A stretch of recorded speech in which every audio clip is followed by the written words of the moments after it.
there to be cared for in a hospice or in their own homes.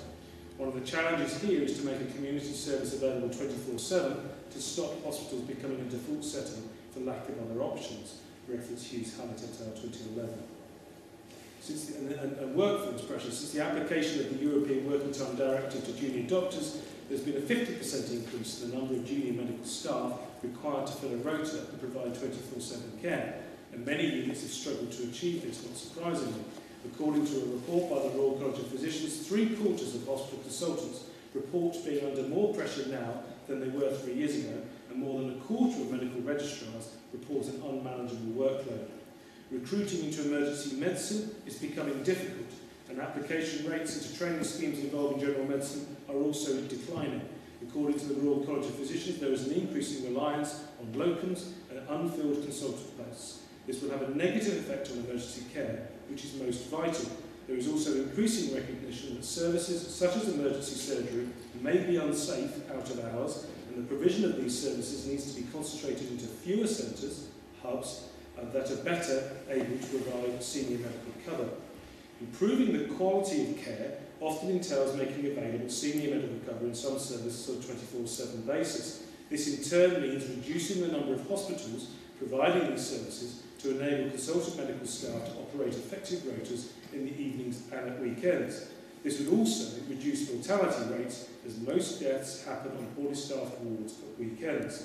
The most contentious issues concern changes in the provision of A&E and maternity services because of the importance attached to these services by patients and the wider public. Many of the changes derive from workforce shortages, for example, among consultants and midwives, making the current model of care unsustainable. This is leading to increasing differentiation in how these services are maintained, e.g. some hospitals providing midwifery-led maternity care and others no longer providing A&E services at night. Environments for staff as well as patients need to be of a high standard so that recruitment practice and decisions can be positively influenced. As evidence, highly trained staff are becoming a scarce resource. Thus, a centralised specialist care hospital would give junior staff the environment in which they can build their career and go on to be the specialised consultants that we're going to need in the future. Now, cost.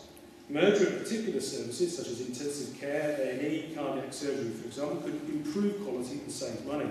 NHS London, for example, demonstrated that the recent configuration of stroke services has achieved improvement in quality as well as significant cost savings. In the last quarter of 2011-12, the DOH estimates that 10 out of 72 NHS acute and ambulance trusts were rated as underperforming or challenged on their financial performance. Of 143 foundation trusts, Monitor reports that 10 had a financial risk rating of 1 or 2, the barrow, and that 11 were in breach of the terms of their authorisation on financial grounds. 20 trusts have declared themselves unviable in their current form. One of those is Herald and Wexham. One of the most comprehensive reviews for clinical and financial evidence was Lord Darcy's review of the NHS.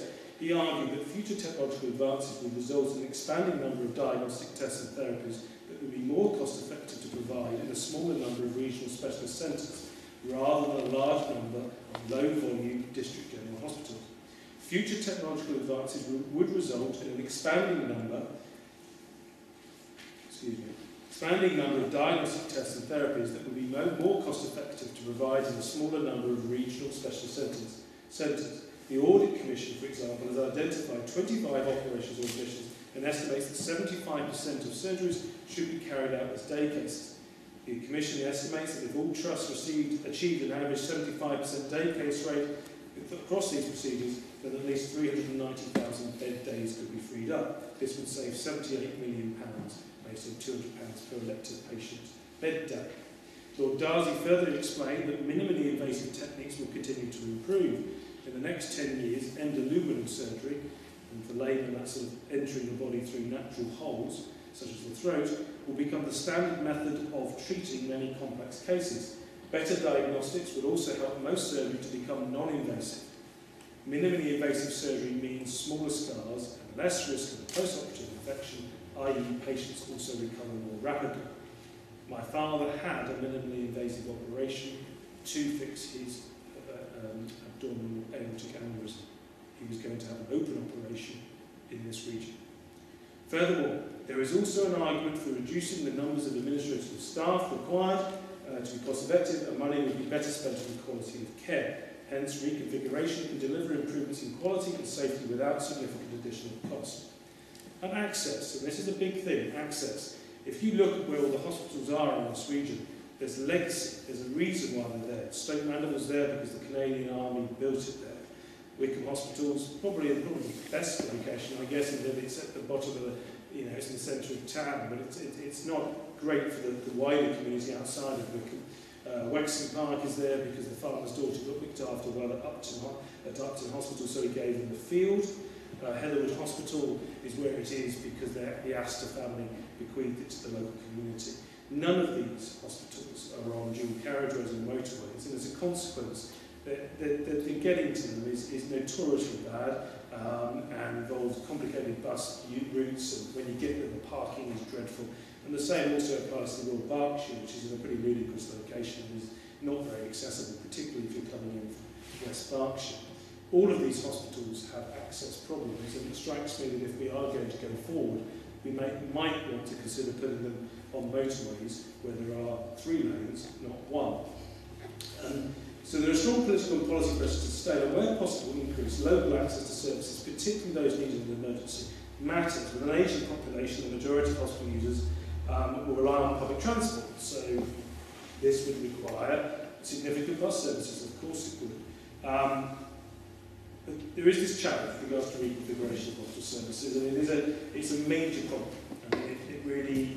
Because it's politically difficult. If I'm right with regards to the size of the patient population, it's about 8 constituencies. So you can do the politics of that, trying to persuade 8 MPs to agree on where a location is, and well, good luck on that. I mean, it tends to be quite troublesome just getting a couple to agree where it should be. But in conclusion, the issues affecting the reconfiguration of acute surgical care are wide-ranging and complex. There are some basic principles that will facilitate the optimal use of staff and resources by ensuring quality services for patients. The Royal College of Physicians found that the ability to provide saving surgery locally, coupled with greater specialisation for complex cases, could result in an 80-20 split for planned surgery in the future, i.e. that you could have 80% of your surgery in your community hospital, 20% going up to the hub, i.e. you get your care close to where you live. But if you're really sick, or if you've got a complicated operation that needs to be undertaken, you go further. Given the weight of evidence from different sources, there is an urgent need to improve the performance of services outside the hospital and to bring about closer integration between hospitals and services provided in other settings, which is the whole sort of integrated care mantra that's been banging around for years. The investment in intermediate care services that provide a rapid response to enable them to be cared for in their own homes, thereby avoiding admission to hospitals and care homes, is a key part of this. This applies particularly to the growing numbers of frail old people who often have complex mental as well as physical health needs and who account for a high proportion of bed use, as I outlined earlier. Finally, I would like to encourage you all to read my report. It's not perfect, it's got some errors in it, and I never claimed it was a work of art, but I would encourage you to download it and read it and to understand the core points that I'm making. I personally believe that the same model of healthcare delivery should be replicated across the entire country. Indeed, I don't have a copyright on this, it's already happening in some parts, or already has done. Because I'm strongly of the opinion that the future consolidation of acute services will be in the best interest of us all in this region and in the wider country. With reference to the specific plan here, I mean, it's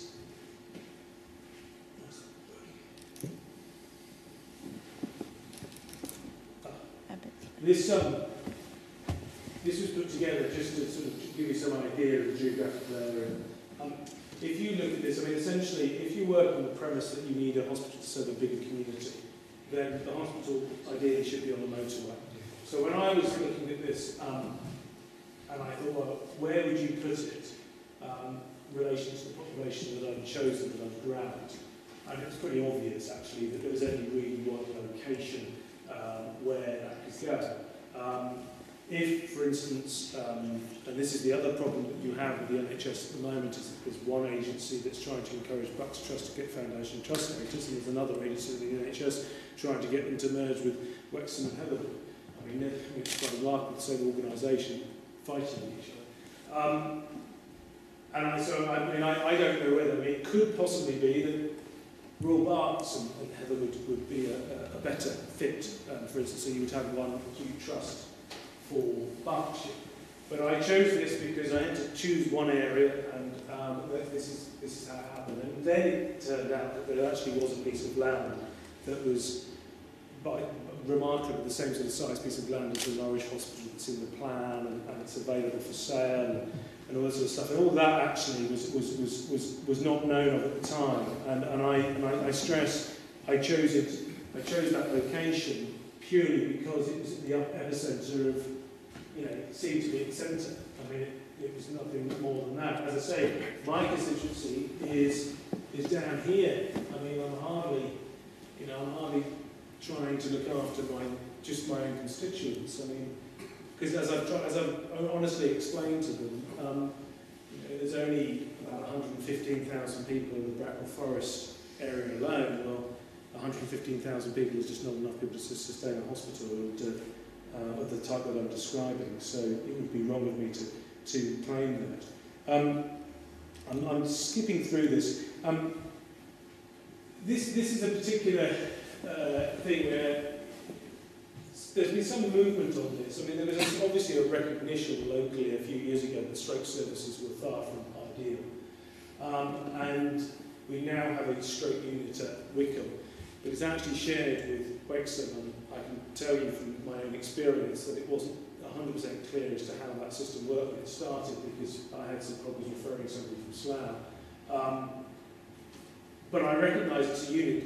But what I would say to you is that it's on one acute site. What about all the other acute sites? And I think that at the moment, as Reading has got one, I can't work out, because the websites are like labyrinths. You sort of go into them and you end up sort of being told that there's a casualty department in Wycombe, and then you look at it and actually the casualty department Stoke Mandeville. It's a bit misleading.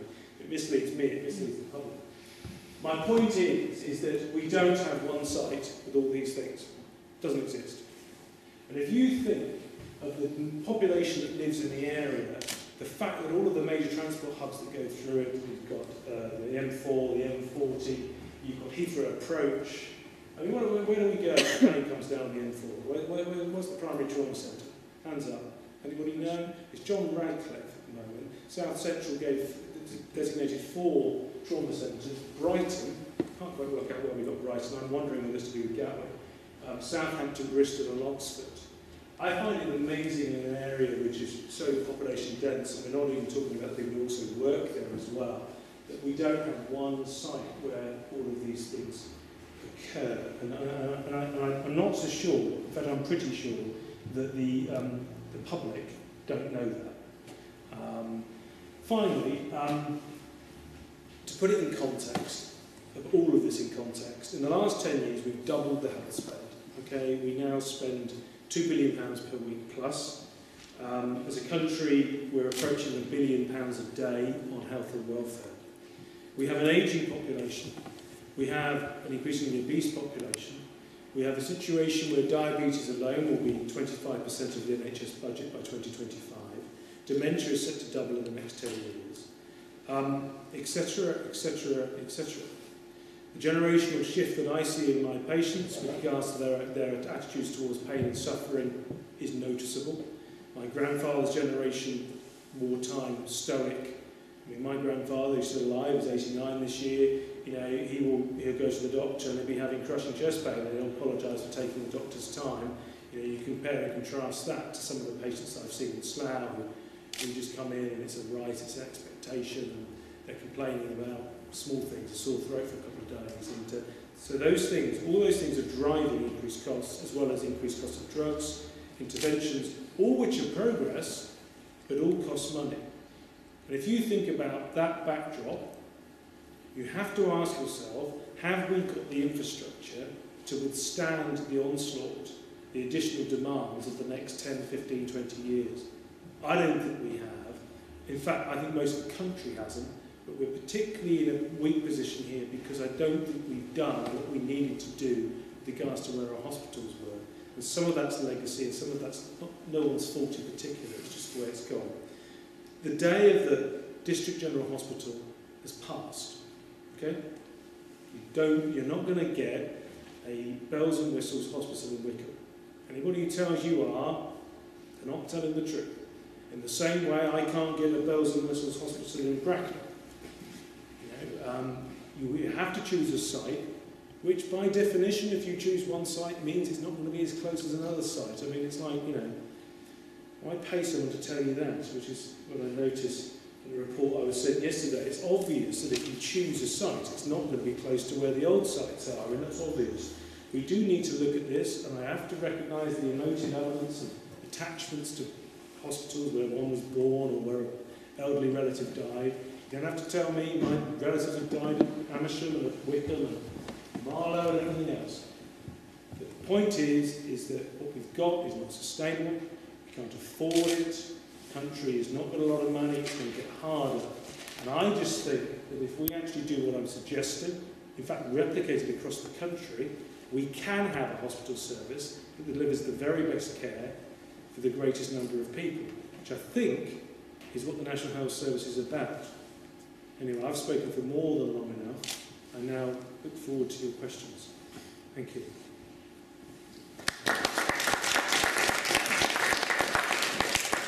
Thank you very much, Dr. Lee. Whatever you may think of Dr. Lee's proposal, there's no doubt he's put an awful lot of work into it. And he's at least a politician who's actually tried to do something, whether you like it or not. Could I kick off with a question from someone who isn't here, but couldn't make it? Former Mayor Darren Hayday. It's probably, he hasn't had... he sent me an email, and this is probably a typical question you might get, Dr. Lee. But he said, what difference would it make in having this new super hospital to the people of Wycombe when we already have to travel a similar distance to nearby hospitals already, since a number of services were taken away from us? Why can't we just have our lost services returned to us instead? Well, it goes back to what I was saying. You cannot provide services on a site like Wycombe that we all want. It's not possible to staff them. I always compare it to say that the District General Hospital is sort of the one you see in Carry On movies. Sort of Justice Robertson and he has the general surgeon going around and barking at everybody. That man doesn't exist anymore.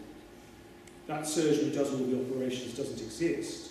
He's been replaced by a number of surgeons because the quality of care has improved, the understanding, the knowledge, the skills base. It's become, you will find now, the subspecialisation in surgical specialities is remarkable. It's all commendable, it's all progress, it's all good.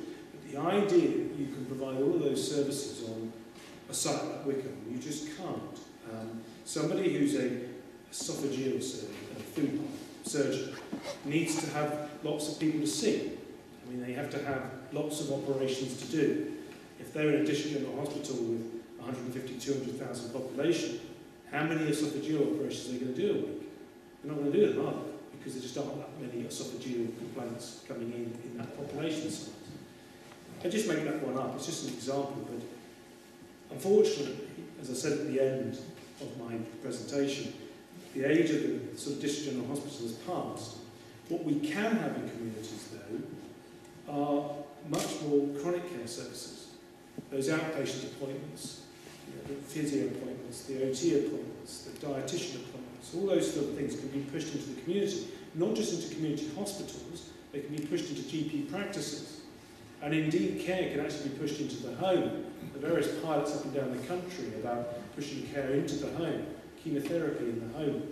And so the idea that we can stand still with our infrastructure, I'm sorry, is just not defensible. It's not going to be that way in the future. And I actually think that's progress. I mean, I think we're going to have better outcomes from our operations. The surgical outcomes would be better. The training of doctors would be better because they would get more patients. The rota of cover for specialities would be easier and more comprehensive. The benefits from having this type of hospital on your doorstep and being 10, 15 minutes away, trust me, is on your doorstep, outweigh the retention of services at Wycombe, which may have to go in order to pay for this.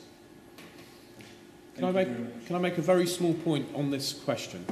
Because if I was to play back your answer just in an absolute nutshell, the answer to a question like that is very simply the medical profession won't do it. They just won't do it. But they can't do it. It's not really won't. They can't, Steve.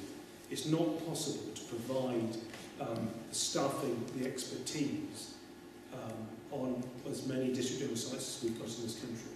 It's just not possible. And I think that needs fleshing out. Why?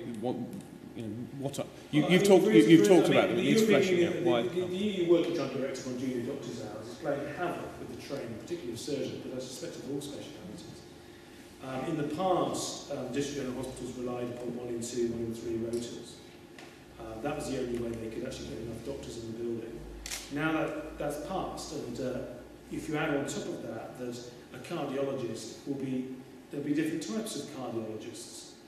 Now, if you want to offer the complete cardiology department provision, you can't just rely upon one cardiologist.